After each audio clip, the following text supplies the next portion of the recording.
Okay, welcome to this new video in my chess set series.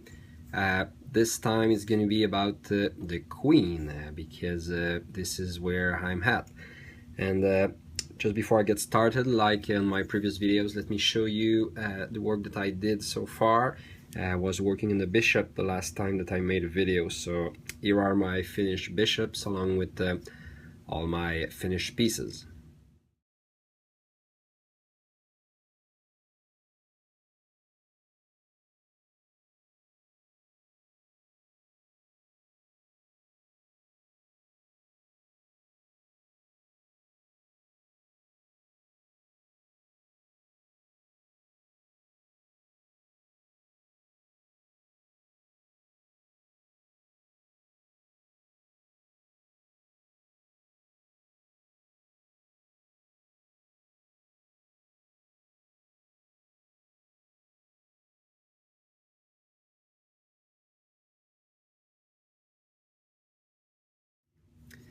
So, like you just saw, my bishops are done, and I showed you all of my other pieces too, so this is going pretty good so far. And now this one is going to be about the queen, and like my other videos, because I don't really like to experiment live on camera.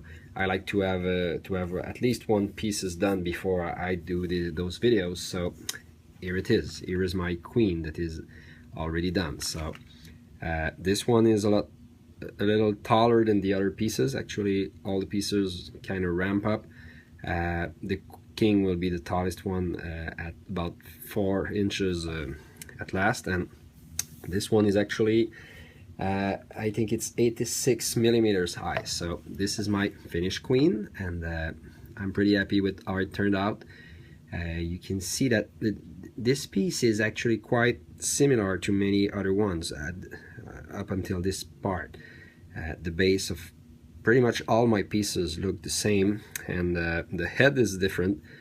For this one, this is just this conic form at the top, which represent the crown of the queen, with this little bead and those small rounded gaps around the crown. So I even went on and made a dark one actually already.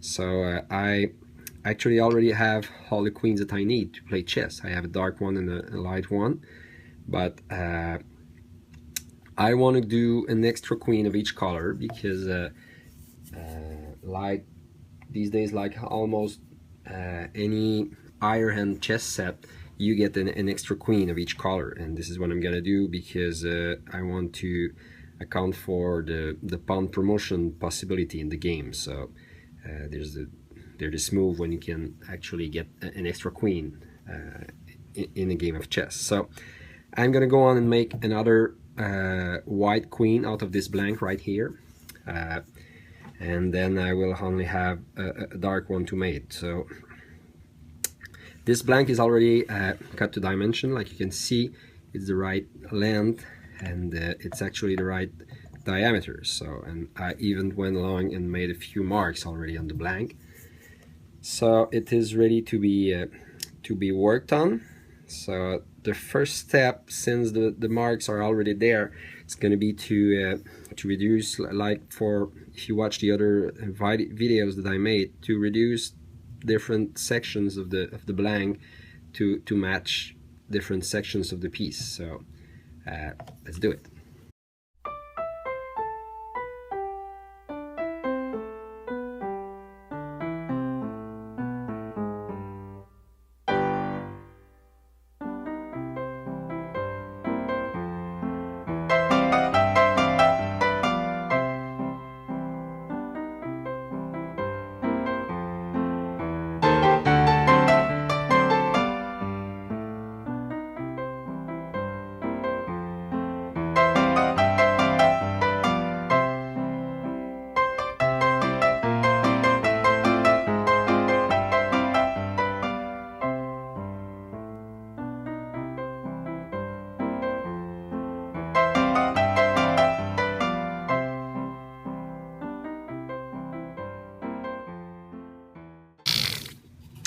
Okay, so now have a pretty rough shape of what the queen will look like, and everything seems to be aligned with the different parts of the original queen. So I'm pretty happy of the design so far.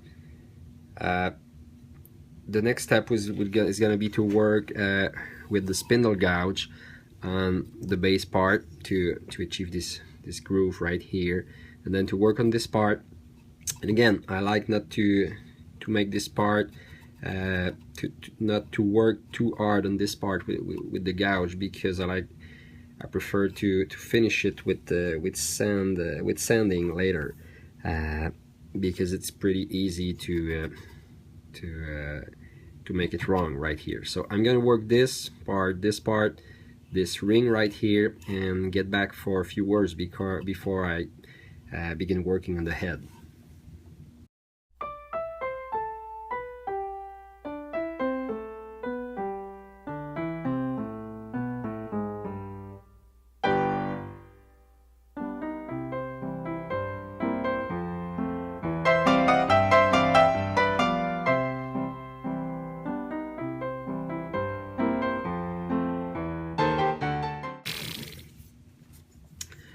Alright, so for the most part, everything under this ring is almost done.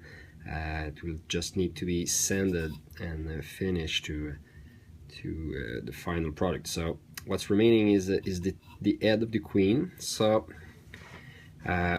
my next step is going to be to work on this section here to kind of reduce it so that it gets the same diameter at the base of the head. And to do it, I tend to use this skew chisel right here, and just work my way. As you can see, it's pretty much the same angle that I have right here. So I'm just gonna push the tool until this part is the same angle of the original one. So let me show you how I do that.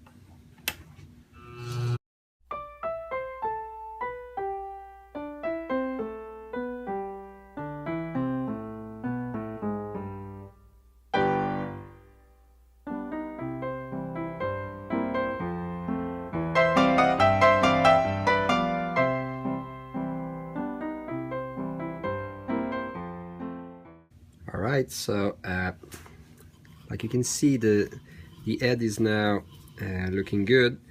It will need a lot of sanding, but this is basically what I wanted to have so far. So the last step before getting into sanding is going to be about doing the top here. And let me just adjust the camera and came back for this part.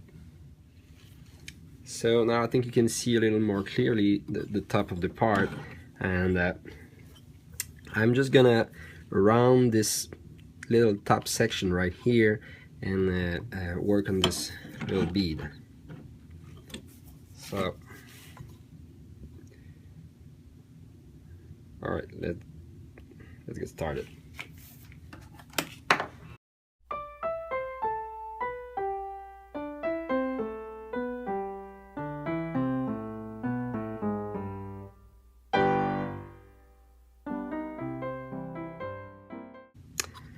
Okay, so now we'll get into sanding, and just to have it a little smoother than it is right now, and then I will be happy to do those little marks on the crown here. So I'll just get the camera back to where it was and start sanding with 150 grit.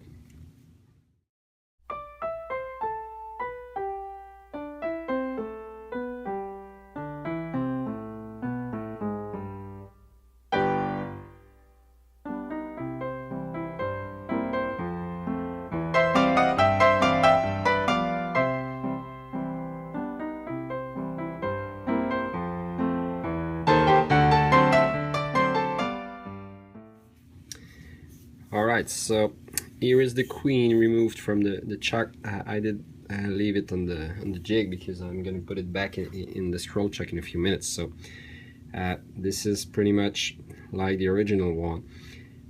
all is left is to make this upper part a little round. So, but before I do that, I will do the little gaps on the crown. So I just eyeball this because if you watch my other videos, when I was doing the rook earlier, I did use this piece of paper technique to mark to have the marks separated equally. But the queen, my rooks had 6 gaps, and I didn't think it was a good idea to eyeball 6 marking, because it wasn't equally divided. It has to be divided by 3. But since this one is going to be separated in 8 parts, it's a lot more easier, at least I find it myself, a lot more easier to eyeball the center of 2 points. So just like that, I just have to separate. I just did 2 marks, one opposite to the other, and then it's just a matter of separating each section in 2 halves. So here it is. Just gonna report the marks a little on the side, like that, and then I'm just gonna put the queen back into the chuck, and I'm gonna show you how I make those gaps. Basically, I just use this little file right here. It comes from a precision file set that I had, and this is I don't know if you can see the camera, but this is a round file, and if I lay it flat like that,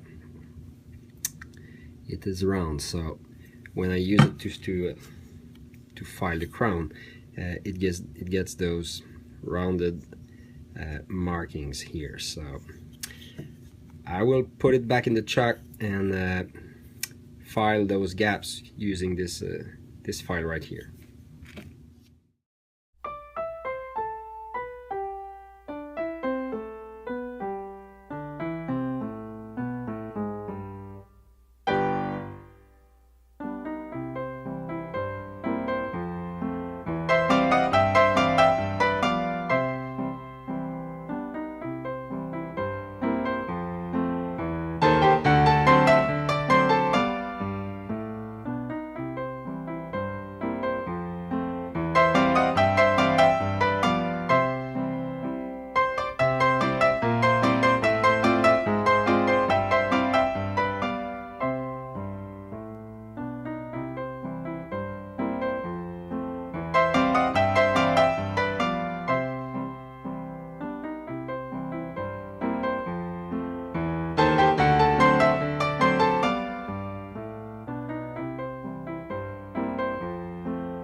Okay, so the queen is almost done now. I think I need a little more sanding on the top right here, and then it's just gonna be a matter of sanding everything up to higher grit paper, and then finishing it with OB Shine Juice. So since most of what's remaining is pretty much the same as what I've been doing for my other parts, I will just go on and fast forward the video and almost all what's left of this piece, and then I'm just gonna get back for the final review at the end after applying the finish.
Alright, so here's my finished queen. This is the one that I just made, and I'm pretty happy of how it turned out. And here it is compared to the original one. As you can see again, it came up pretty close to how the original one looked. And this is cool because my white queens are now done.